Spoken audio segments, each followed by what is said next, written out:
The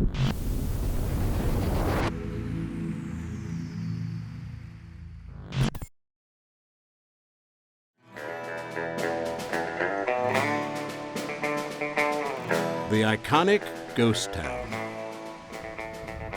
A haunting reminder in the 21st century of that period in American history known as the Wild West.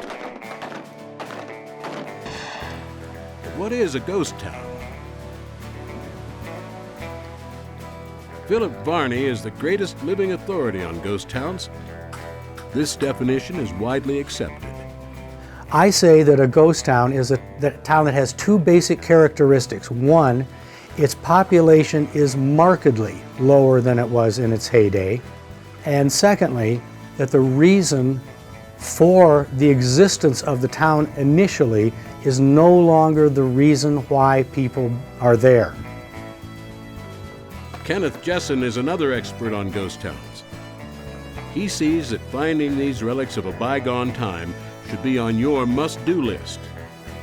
And I think the excitement is getting there. The journey is often as exciting as the actual experience of walking around a place where people once lived and children once played and where there was commerce and sales and maybe even a few gunfights.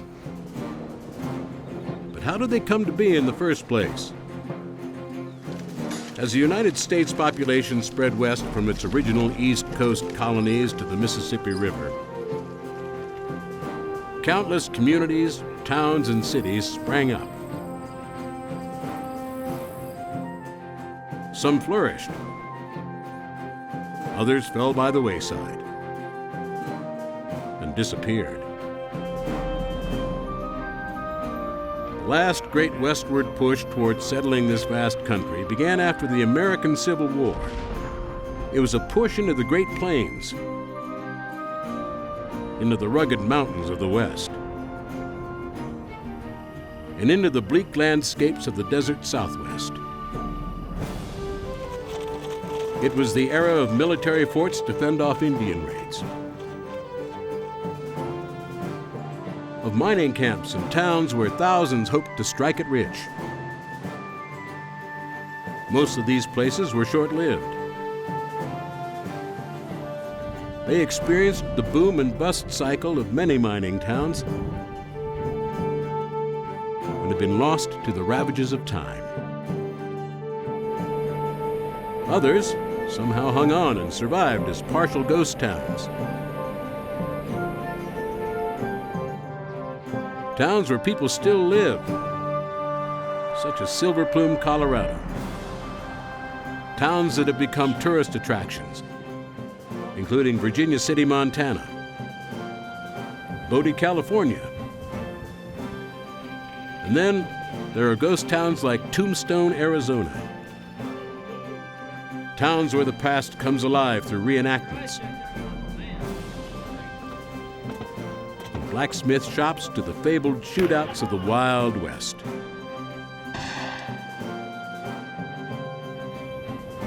Other old mining towns are flourishing today because of the introduction of gambling.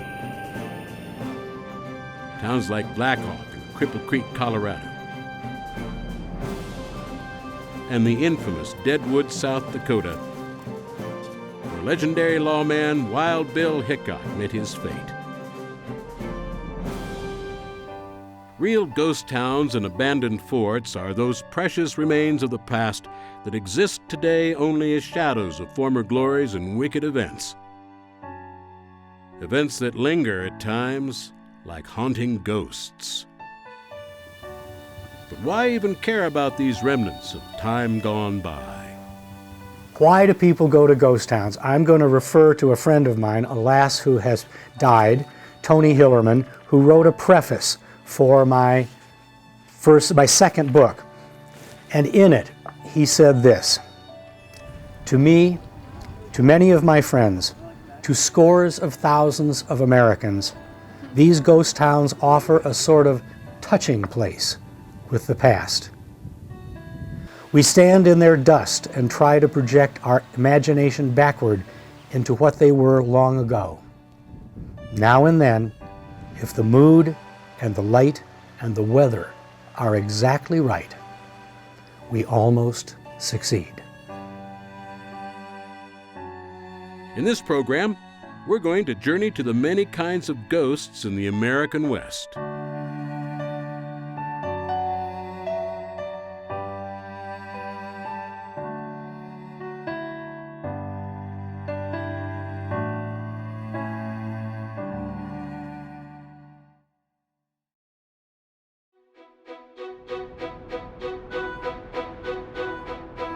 The American West. There is nothing like it on the planet. At the beginning of the 19th century, it was viewed as an immense wasteland, virtually uninhabitable. There was the Great Plains, a vast sea of prairie grass inhabited by huge buffalo herds and hostile Indians on horseback. There were the immense Rocky Mountains, an impenetrable fortress of rugged mountain peaks. And beyond these was the Great Basin, an unlivable network of baked deserts. Yet in 1841, the U.S. Congress passed the Preemption Act, which allowed anyone to claim 160 acres of government public land for the purposes of ranching. By 1843, pioneers began a movement west called the Great Migration. This resulted in a 60-year colorful period in American history. Entire families pulled up stakes and walked across this wilderness. Mountain men still roamed the Rockies. The cowboy and gunslinger defined the American male archetype. The Plains Indians and the U.S. cavalry fought a 36-year battle for control of the West.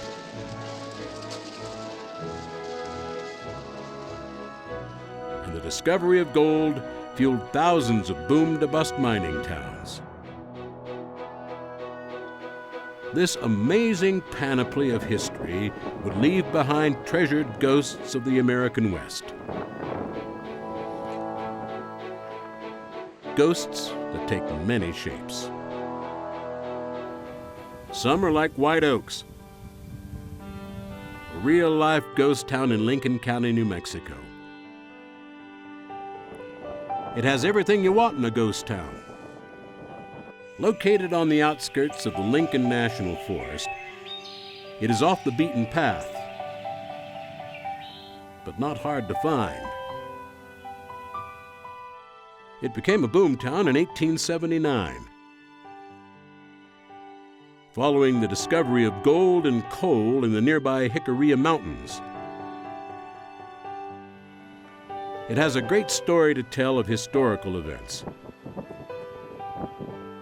Still inhabited by a few people, it contains many abandoned buildings and relics of the past.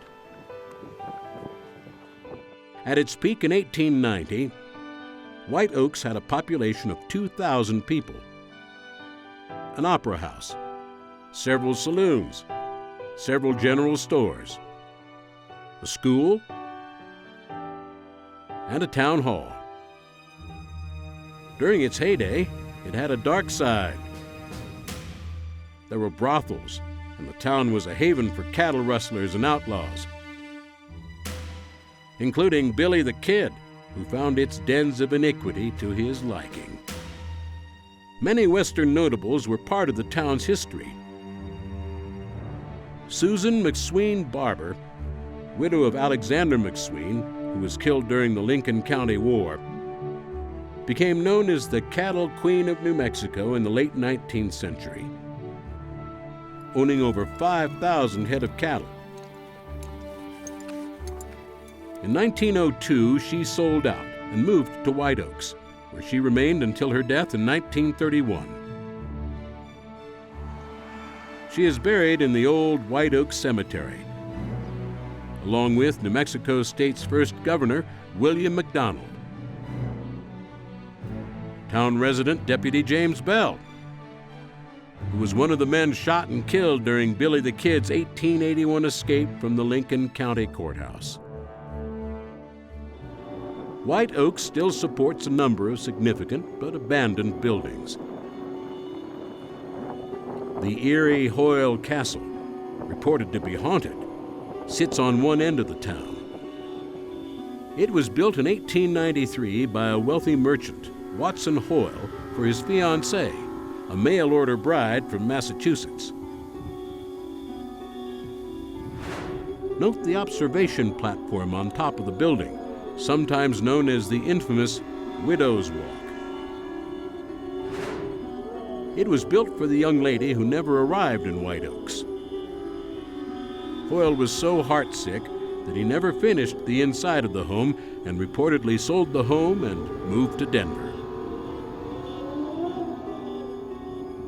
In the middle of the town is the historic jewel of White Oaks, the schoolhouse. Built in 1895, it has 4 schoolrooms. The residents found such a value in education that they raised $10,000 to build it. It is now a museum open to the public. Anchoring the other end of town is Gum House, a beautiful old Victorian building. It was also built in 1893 by the Gum brothers, who owned the town's lumber mill. Currently, it is gradually being restored to its original condition by a real estate broker. One of the few buildings still remaining on White Oaks Main Street is the Brown Store. At one time or another, it contained a school, a dance hall, and law offices. By the late 1890s, the area's mines had been worked out, and the town was on the decline. In fact, the 1910 census showed only 200 people remaining in White Oaks. But it's still one of the ghost town jewels of the West. Truly, a secret ghost town treasure. But not every Western ghost town is exactly what it seems.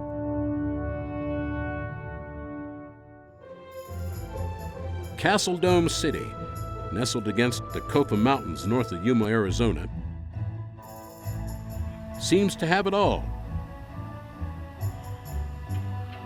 Relics and old buildings, including a church and a complete hotel with a bar. Every building is decorated inside, giving you a feel of how daily life would have been in the late 1800s. There are artifacts from the mining that once took place here.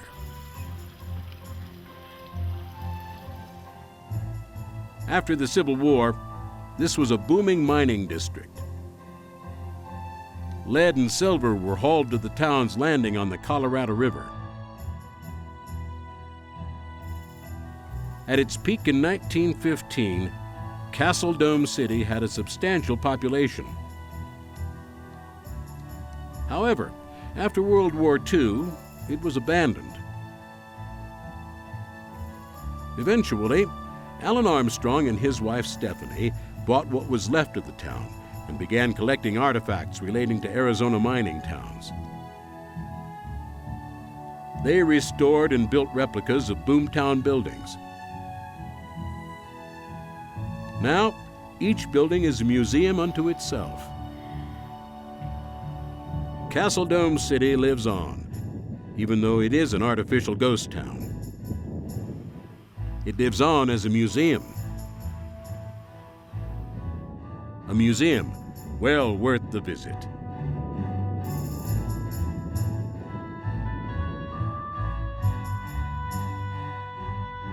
Hidden deep in Colorado's Rocky Mountains, South Park City is a different kind of artificial ghost town.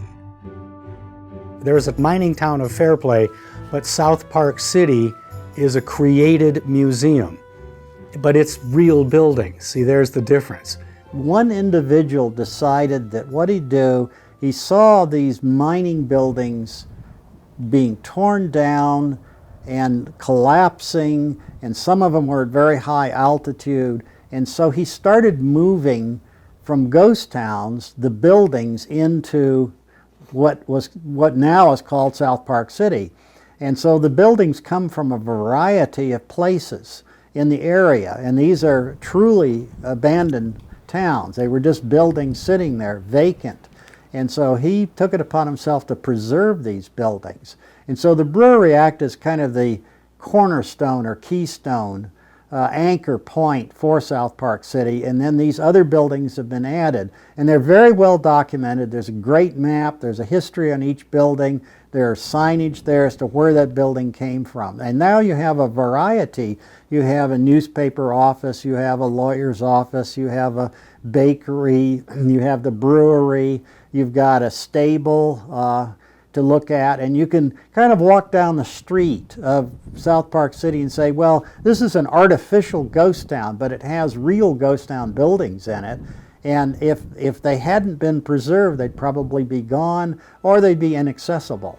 When you're looking at a saloon, for example, South Park City is particularly good because of the memorabilia inside.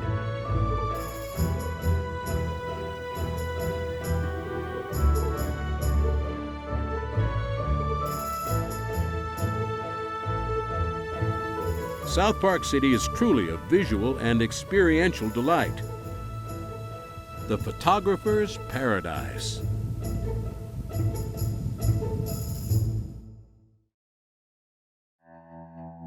One other artificial ghost town is the infamous Dodge City, Kansas.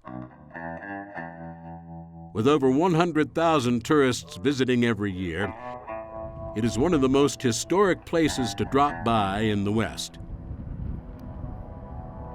Not for its historic buildings, but because of famous people who once walked the streets. Once known as a rowdy cowtown, it soon became home to some of the most notorious law officers of the past, including Bill Tillman and Charlie Bassett. However, in 1877, that man now walking the streets of Dodge City with his famous cane was none other than Bat Masterson. And here, the Masterson Law Gang was taking shape. Jim Masterson, Bat's younger brother, and Wyatt Earp were deputies in Dodge City, which was part of Ford County. Bat himself was the county sheriff. As a lawman, Bat was known for his specially made Colt 45. This gun is known as the Bat Masterson gun. It's 4 3/4 inch long. It was most of the Colt 45s were in a 5.5 and 7 inch barrel. This gun was ordered by Bat Masterson here in Dodge City. He wanted a shorter gun, just a little bit longer than the ejector rod and easy on the trigger, just in case he did need to use it. But his most preferred method of dispensing justice was to get up in that man's face and draw that 6-shooter out and knock him upside the head with it.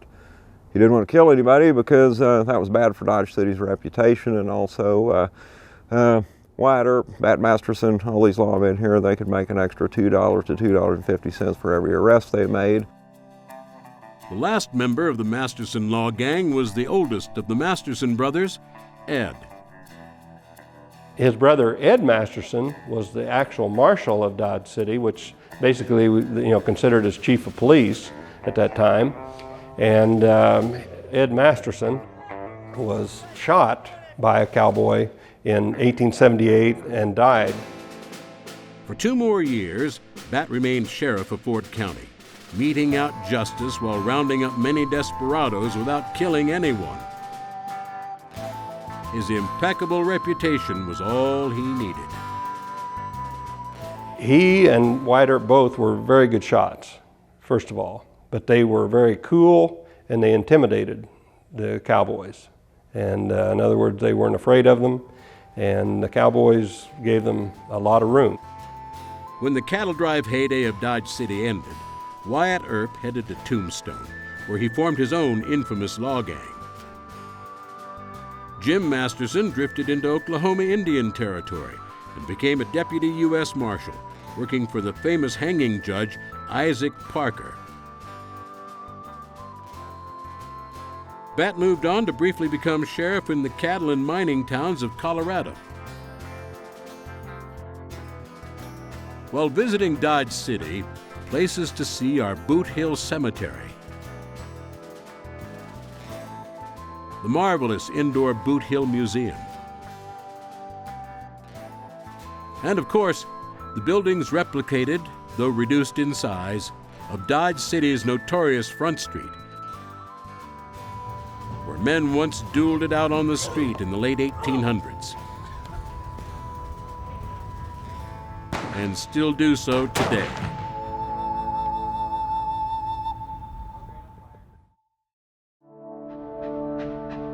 But there are plenty of real ghost towns in the American West. Large ghost towns, small ghost towns. However, one of the reasons that the American West is so intriguing is that some of its ghost towns go back over 1,000 years. Well-preserved cities that the ancient Anasazi culture built and lived in. The Anasazi were a Native American culture that flourished in the present-day Four Corners region of southern Colorado and Utah, and northern New Mexico and Arizona from 100 to 1600 AD. They were agriculturalists, known for their construction of fantastic cliff dwellings and expert artisanship in weaving and pottery. The visitor can experience these ancient ghost towns in Mesa Verde National Park in Colorado, Canyon de Chelly National Monument in northern Arizona, Chaco Culture National Historical Park, and Bandelier National Monument in New Mexico. Of these four great Anasazi ruin sites, Bandelier is the most accessible. Bandelier National Monument is a 33,000-acre national monument preserving the ruins of Anasazi homes, sacred sites, and caves. Most of the ruins date between 1150 and 1600 AD. Arriving at the visitor center, there is a short 1.2-mile loop trail that takes you up to and through a number of amazing ancient ghost towns. First encountered is the Grand Kiva. In ancient times, this kiva was covered. Originally, kivas were underground pit houses that the early Anasazi lived in. In time, however, it is believed they became a room used for religious rituals. Indeed, today among the modern Hopi and most other Pueblo peoples, kivas are square-walled underground rooms used for spiritual ceremonies. It is from the Grand Kiva you get your first look at Talus House. Most of the ruins date between 1150 and 1600 AD. There are spectacular caves in the rock along the cliff walls. Caves that wooden ladders allow access to. The gentle hike up to Talus House provides easy access to these ceremonial caves. Looking back down, one gets a wonderful view of the signature structure in the park, Kawene. The stone ruins were once the foundation for a 2-story tall structure with over 400 rooms, most of which were used for storing food. Continuing along the trail, one encounters the foundations for Longhouse, a series of dwellings built along the base of the cliff, reaching 3 to 4 stories tall. From here, one can backtrack or continue on the loop, which takes you along the stream that provided life-giving water to the Anasazi. It is a wonderful experience to imagine the thousands of ancient people who once thrived here. The first Westerners to settle and build towns in the former homeland of the Anasazi were not American cowboys and miners, but Spanish explorers and pioneers. They built a series of presidios and missions from California to Texas. The best known in Texas, of course, is the Alamo. While up and down the west coast of California along the El Camino Real, the Royal Road, are missions from San Diego to San Francisco, many of which are beautifully preserved today. However, the missions in New Mexico have a more troubled history. History that leaves behind ghost ruins from the colonial Spanish time.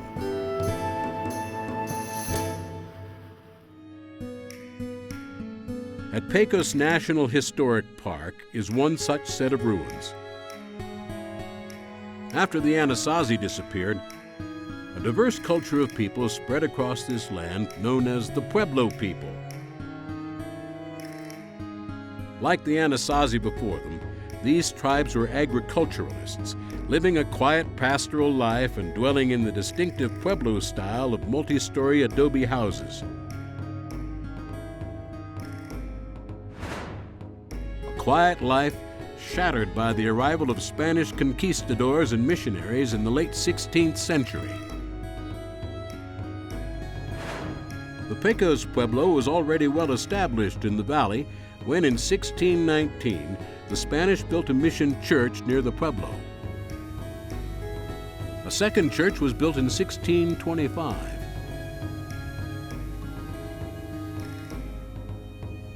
A small kiva was placed outside the church as a token of respect for the native religion. However, in the Great Pueblo Revolt of 1680, the church was destroyed and the Spanish driven out. After the Spanish reconquest, a smaller church was built in 1770.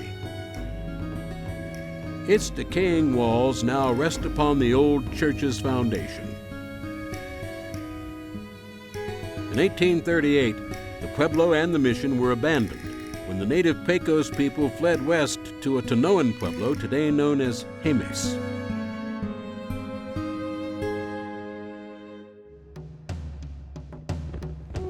An unintended consequence of the Pueblo uprising was the release of the Spanish horses onto the Great Plains. Horses that led to a brand new warrior culture of Native Americans who hunted buffalo and controlled the central part of the United States for nearly 200 years. Eventually, these Indian nations would clash with the cavalry of the United States Army. A clash that would leave behind another kind of Western ghost.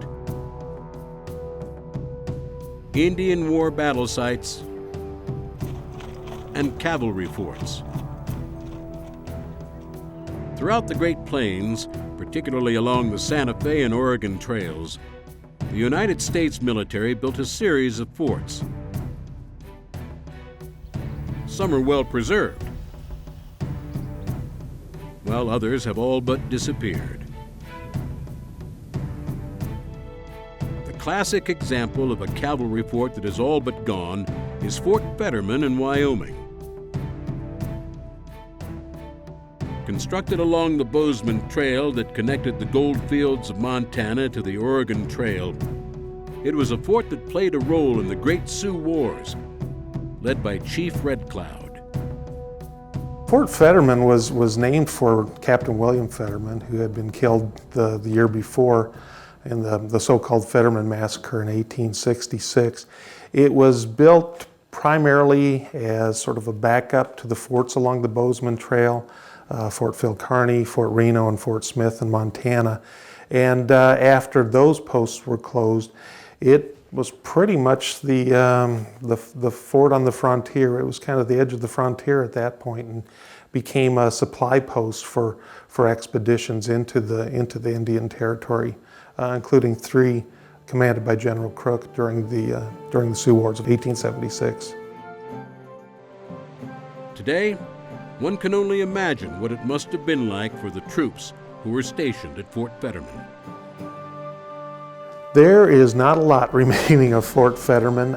There's an officer's quarters, which has been converted into a visitor center and museum for the Fort Fetterman State Historic Site.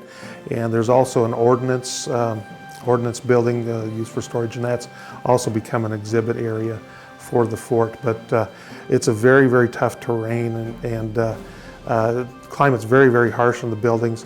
So what the vandals and other people needing building materials didn't take, the climate pretty much wiped out at Fort Fetterman. Now, Fort Fetterman has become a ghost fort for the second time, as the state of Wyoming has abandoned it due to lack of money.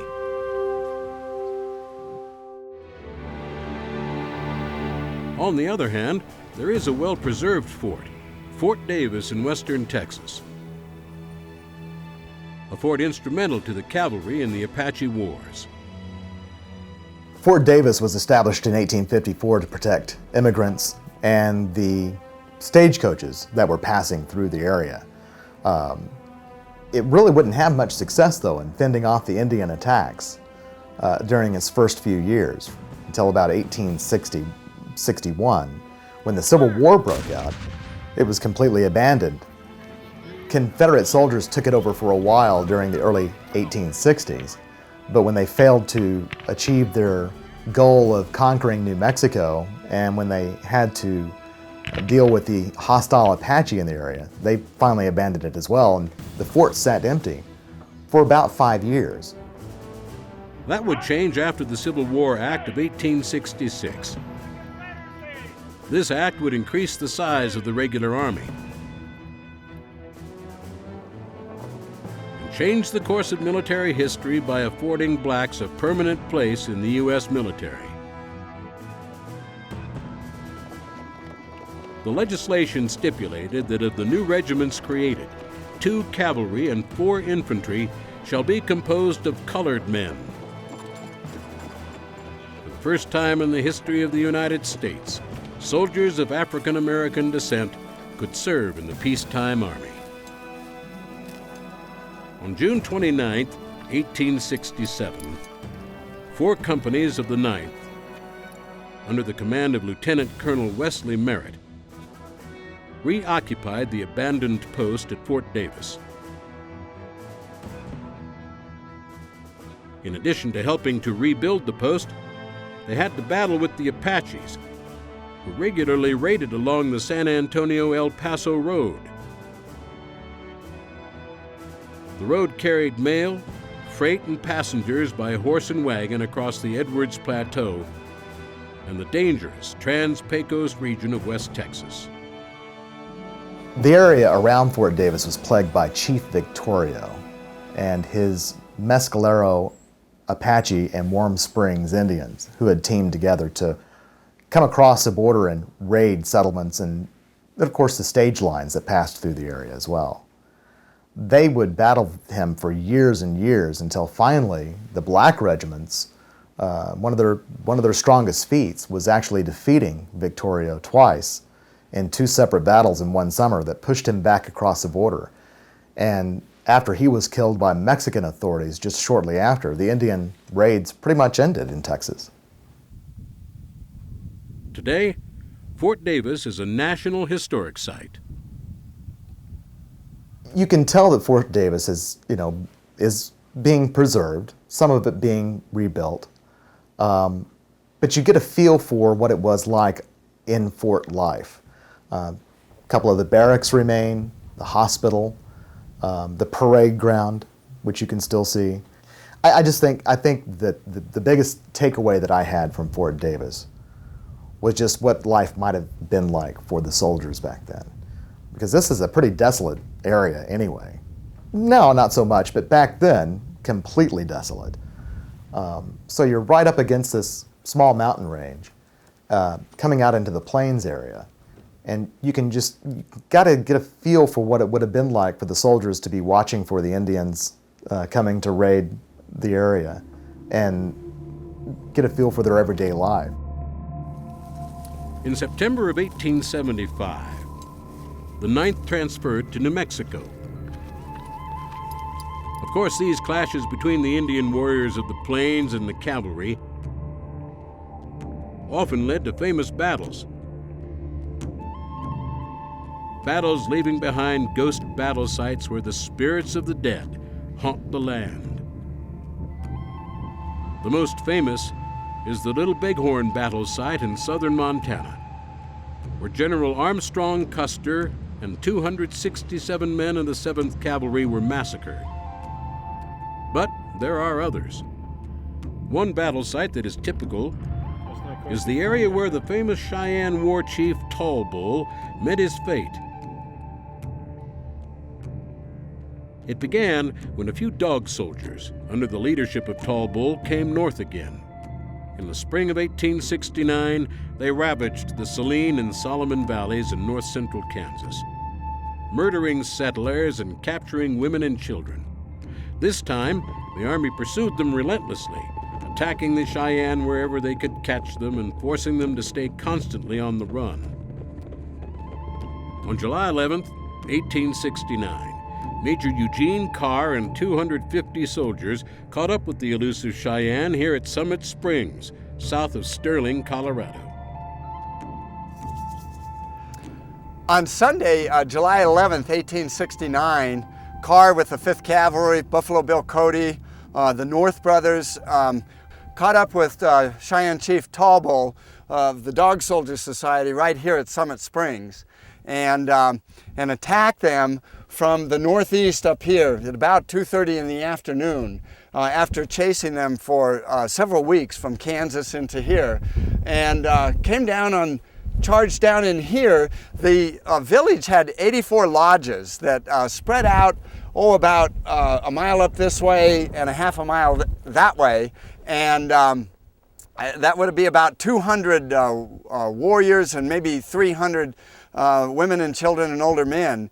And so most of those were able to escape down in this direction to the south and southwest, and got away. There was a sharp fight up here right at the beginning, but most of the warriors that were the victims of the Summit Springs fight ended up right over here in the ravines right here, where there would be a sharp fight and where Tall Bull eventually is killed along with about 25 warriors. Now Tall Bull's own teepee was about where we're standing right here. It was in front of this part right here.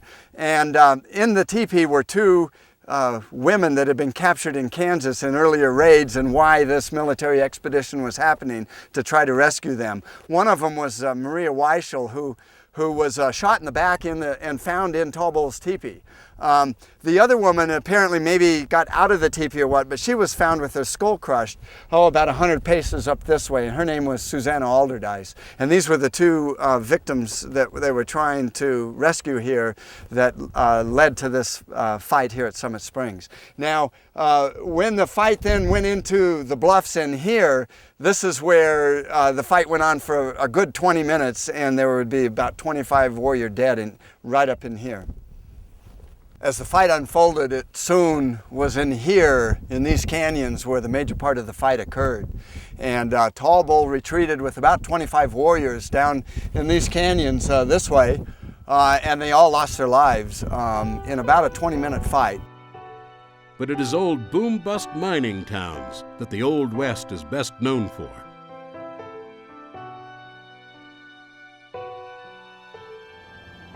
Often, ghost towns come in pairs. One the fancy and haughty town of the mine owners, the other the pedestrian town of the workers. Such is the case with Georgetown and Silver Plume, Colorado. Georgetown came into existence in 1864 with the discovery of silver in the hills along Clear Creek. When the mine opened, it was the first in Colorado where the principal ore was silver, not gold. It was here that the mine owners lived. By 1870, there were 800 residents in Georgetown. 10 years later, that number had risen to over 3,000.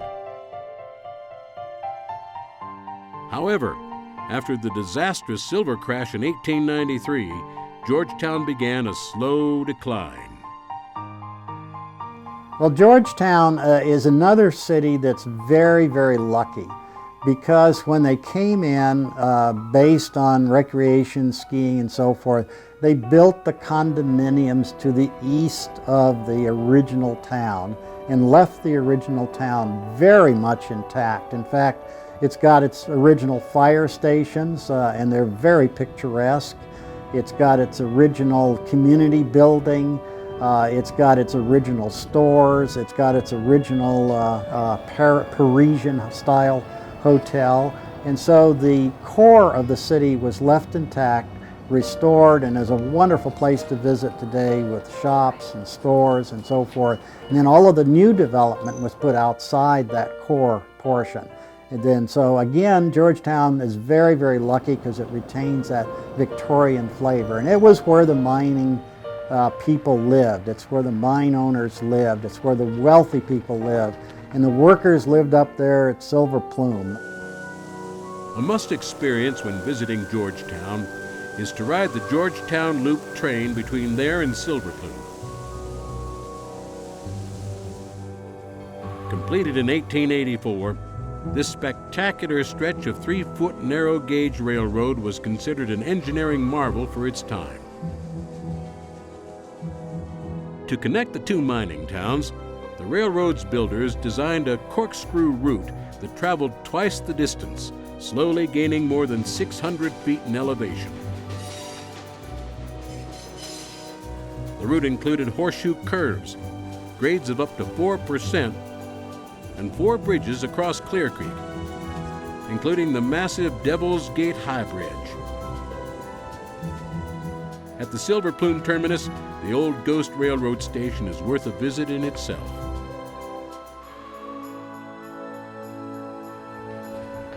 Unlike the bustling tourist mecca Georgetown has become, Silver Plume is a totally different experience. Silver. Silver that showed up in silvery plumes in the quartz veins above the present-day town, hence the name Silver Plume. At midday, there is virtually no one on the streets. Yet 130 years ago, this miner's town had packed into its narrow streets saloons, butcher shops, and mercantiles.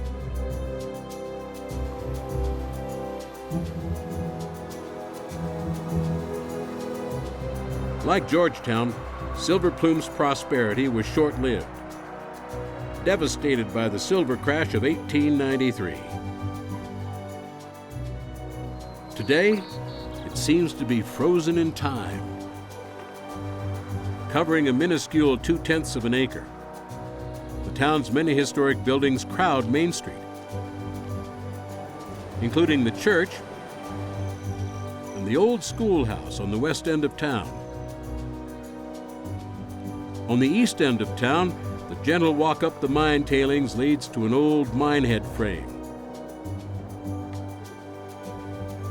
and a wonderful view of Silver Plume.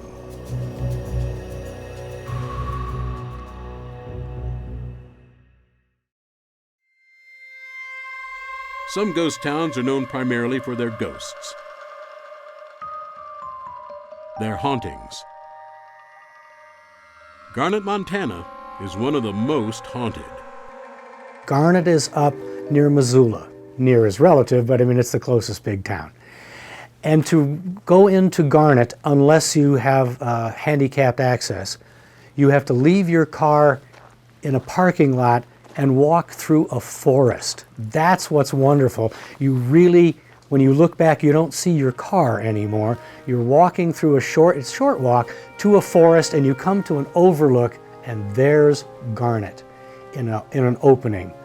And it's down below, and I've sat up there when I was photographing, and of course I'd watch the light change and so forth. And so I'd see people come up, and of course I put my camera aside when they're looking over. Obviously I'm not going to take a picture of them.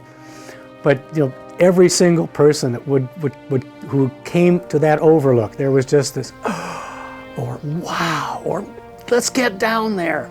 Because you're surveying the town from above, which is a really terrific first view. Then you take the path down into Garnet and look around. Garnet was named for the semi-precious stone, the first item mined here.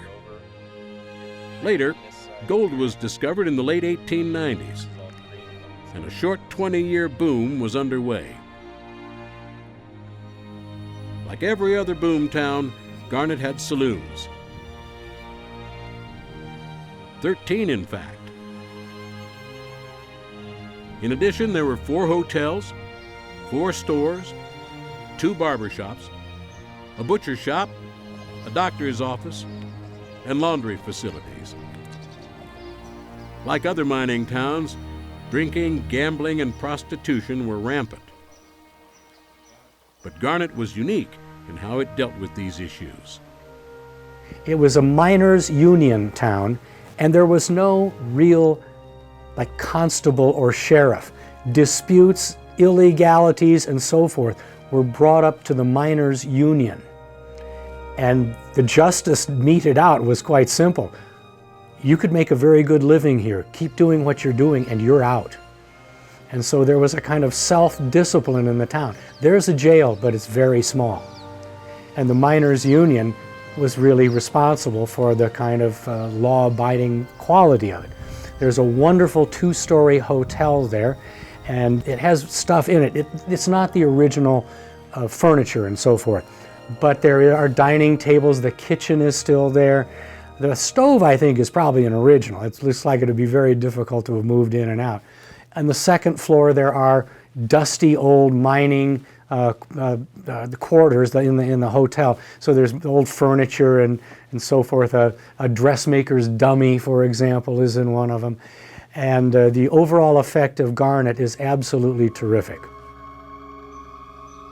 In the mid-1970s, Montana decided to preserve this wonderful ghost town. That's when workers and caretakers started to hear the shadowy sounds of horses and wagons. But when they looked, there were none. Sounds of singing, dancing, and laughing when there were no people. Sounds that could be heard day or night. Sounds that could be heard in the town or above the town.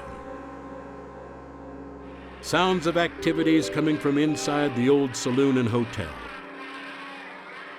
One theory to explain this phenomena is that the hills surrounding Garnet are filled with crystals. Crystals that have somehow captured the souls of those who once lived here.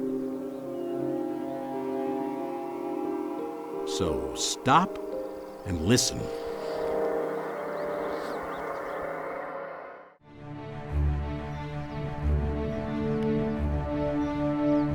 If Garnet, Montana is the queen of boom and bust ghost towns, then Shakespeare is the king. Far to the south of Garnet, in the southwestern corner of New Mexico, Shakespeare is an amazing ghost town with a rich history. Many historic buildings,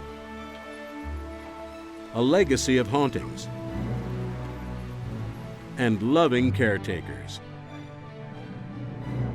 Twice each year, supporters of the preservation of Shakespeare gather on a weekend and give guided tours of this special place in Western lore. We were permitted to bring our cameras on one of these special visits of Shakespeare. Our guide today is Keith Wilden. He begins with a brief history of Shakespeare. What first got folks stopping off in this particular region is in this arroyo over here, there was a small, reliable spring. You could find water there year-round. It wasn't very big, but it was dependable. That's why this became a watering stop on the southern road to the California goldfields for the 49th strike. Now, a wagon train might stop here for 2 or 3 days to be able to get everything watered and the barrels refilled before they went off to the next water stop. Because of that spring, that's why in '58, Butterfield Trail, a Butterfield Overland Mail stage line, relocated their station up here. Now what got things really hopping is in 1869, in these ridges behind you, they discovered silver. Now, of course, a company was formed in California, financed by the Bank of San Francisco to develop these mining claims. During this first boom, we had over 3,000 people living here at what they called Ralston City at the time, in honor of the president of the bank. Of course, it was mostly men. What few women we had living here were not the type you wrote home to your mother about. We had 3 main streets, this one, another one on this ridge over here that went down around the hill a quarter of a mile, a short one over where the parking lot is today, and at least 2 cross streets that we know of. Now, this boom didn't last very long. Those initial strikes were all surface pockets of low-grade ore. Now, in 1879, the price of silver is back up. An English mining engineer by the name of Colonel William G. Boyle reopened 2 of the mines. Now, of course, him being an Englishman and fond of the bard, he had to come up with a new name for the camp because Ralston City wasn't going to cut it. So, being fond of the bard, the town became Shakespeare. He built it as a brand new camp. Folks conveniently forgot Ralston City. Now, of course, he was busy renaming everything. The main street became Avon Avenue. Keep this in mind, there is a bad pun coming. Now, the second boom wasn't near as big as the first boom. We only had about 750 people living here. Now, this boom lasted up until 1893. Of course, that's the year we went to the gold standard. It caused a financial panic across the country because the price of silver bottomed out. The mines shut down. Folks drifted off to find work elsewhere. This is where we lost a lot of the buildings. Because, let's face it, while the adobe was free, the lumber for the windows and the doors and the roofing materials cost money, so you took them with you when you moved off to someplace else. Once this adobe is exposed to Mother Nature, it doesn't take long for her to reclaim it.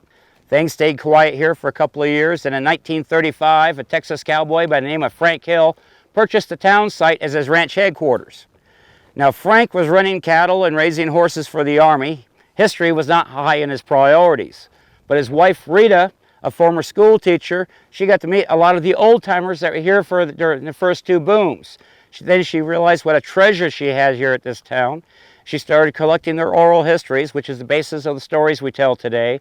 And as they started to move off to the Great Reward, she started doing the research to document the stories, so we can kind of shift through which is tall tales and which are actual fact, and started her preservation work. Now, in 1939, their daughter, Jana Lou, was born. She's quite the character in her own right. She graduated from New Mexico State up there at Silver City with a degree in dance and history. She started a promising career as a dancer and model, first in Denver, then later out in LA. Now, later in the 60s, Frank's health started to deteriorate. Rita couldn't run the ranch and take care of Frank at the same time, so she gave Jana Lou a choice. She can pursue her career, then Rita would just sell the ranch, move into town to take care of her dad, or she can come home and run the ranch. Jana Lou didn't think twice. She came home. She was to spend the rest of her life documenting and researching the history of the town and trying to preserve it as we see it today. And since her death in 2005, we're trying to keep her dream alive. Jana Lou Hill Huff was a remarkable woman. Tall and beautiful, she brought culture to this remote part of the United States. She opened a ballet studio and introduced many of the children from the region to dance. Her studio was moved to the edge of Old Shakespeare and is open to visitors on special occasions. However, our first stop on our tour is the last remaining saloon in town. It is a building filled with a treasure trove of items from the past. Now this is the Grant House Saloon. This is the last of 17 saloons we know of or have stories of or know the locations of here at Shakespeare. This one was added in 1872 by the station keeper, John Evanston, so he'd make a little extra money selling drinks to stage passengers.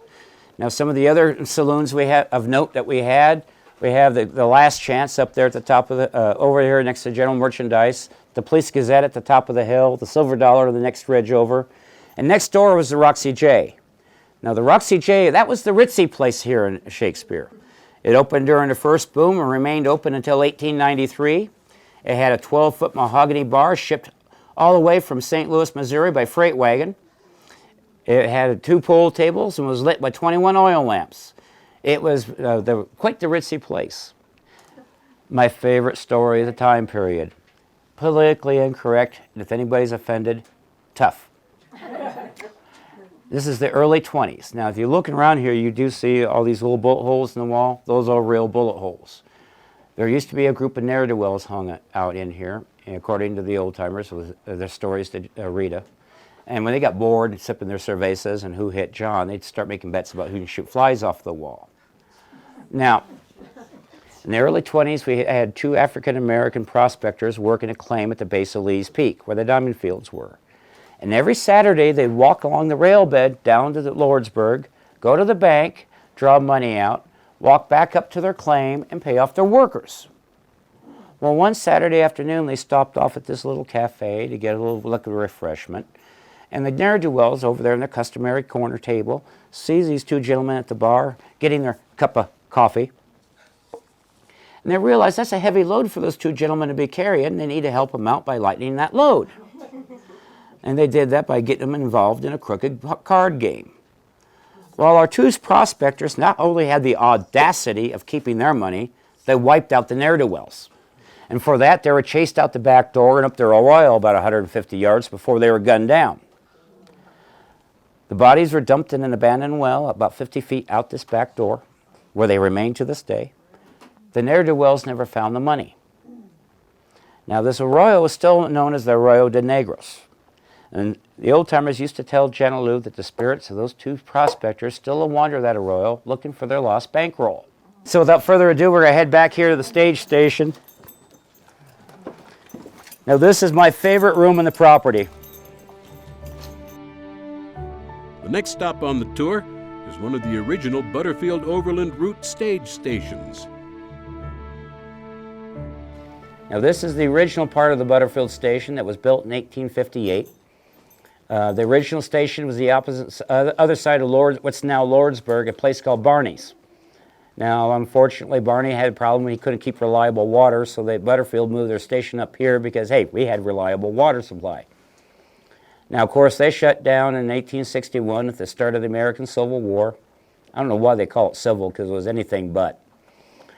The station remained vacant. Then in 1867, Kearns and Mitchell took over the line between San Diego and San Antonio. When they reopened the station, they sent out 2 longtime Shakespeare residents, Otter Johnson to be the hostler, and John Evanston as station keeper. Now, Evanston was to live here until his death in 1885, and by the time he died, he had become the de facto father confessor and unofficial mayor of Shakespeare. Anytime there was a major issue to be discussed or resolved, they went to him for advice or guidance. Now, by 35, when Frank bought the place, this room had pretty much deteriorated. The roof was rotting away, the floor had broken up, and that back wall was coming down. In about 1973, with the help of a bunch of her friends, Jana Lou rebuilt that back wall, resetting the door, the window, and the fireplace. They custom ordered new beams to replace the Vegas, and she spent about 2 months denuding the countryside to cut those yucca stock latillas. And as I posed, for those you didn't hear, this has always been the coolest room in the property in the summer and the warmest in the winter. So now we're going to head up to the dining room, which was also the hanging room. The dining room was built in 1877. This also became the hanging room. If you look around here, you notice there is a lack of tall trees and such in which to stretch somebody's neck from. How many people have met their end on this beam, we don't know for sure. Depending on whose accounts you want to give credence to and how you want to tally it, it could be anywhere from 8 to over 30 people, to include the remote possibility of 2 women and 3 more I have been tempted to add to it. We do know who the last 2 guests of honor have been. It took place in January of 1882, and the guests of honor were Russian Bill Tuttenborn and Sandy King. They had a meeting to discuss how they were going to handle the procedures. As they were debating it, somebody had to ask the question. Well, where are we going to hang them? John Evanston just thumbs up there to the beam and says, up there, won't be the first time. The ropes were brought out. Now, everything I have gotten from the story, and best I can piece together, I don't think Sandy took them seriously. I think he thought they were just trying to scare everybody. And, you know, he put up a good brave front, and they asked him if he had any last requests, and he says, yeah, how about a drink, boys? And they went and got him a shot of whiskey. He knocks it back with a toast of, well, here's seeing you in hell, boys. He knocks it back his whiskey and gives him back the cup. I think he finally realized they meant business when they dropped the loop around his neck and pulled him up and tied him off. Russian Bill got to watch this, and he realized, hey, they weren't playing. From all accounts, he pretty much took it like a man, too, maybe a little quiver of the lip, but he took it quietly as they dropped the rope around his neck and pulled him up, tied him off. When the 2 men quit kicking, townsmen here in the dining room went back to their homes. John Evanston just shut the door, went to his bed in the back room. That's where the 2 men hanged all night. Next morning, one of the businessmen comes in to discuss something with John. Of course, he has to skirt around Sandy's body to get back there. Now, John's busy cooking breakfast for the morning stage. Now, of course, he asked John, you know, how did you sleep with 2 dead men hanging out here? And Evanston just shrugged and said, they didn't bother me none. They didn't make no noise. Now, you can imagine the shock and dismay of the passengers when the stage rolls up. They come trooping in expecting breakfast, and instead the tables are against the wall, and here's 2 bodies hanging from the beam. Interestingly, on our visit, we encountered a ghost hunter who claimed she had captured the ghosts of one of these 2 men with her camera. You see the green in just next to the soot? And the other ones that I took 2 weeks ago is basically the same place, and then when I put it on the computer I could see green, a big green, a little purple, and then a smaller green. I say they're ghosts. The story is that Russian Bill haunts the area because he was murdered in the dining room. And in my photos I've got some apparitions. I've been told they're sunspots or dust particles, but I choose to believe that they're ghosts. So if you dig down deep enough into the history of the numerous old Western ghost towns and forts and battle sites throughout the West, there will certainly be many photographs to be taken, rooms to explore, ghostly stories to hear, and who knows, maybe the ghosts themselves to be seen. Shakespeare Ghost Town was recognized as a National Historic Site in 1970 and has since been added to the New Mexico Heritage Preservation Alliance's list of most endangered places. A place like many of the ghost towns of the Old West that are eroding, crumbling and weathering away into oblivion. So hurry to them. See them. Cherish them before they're gone.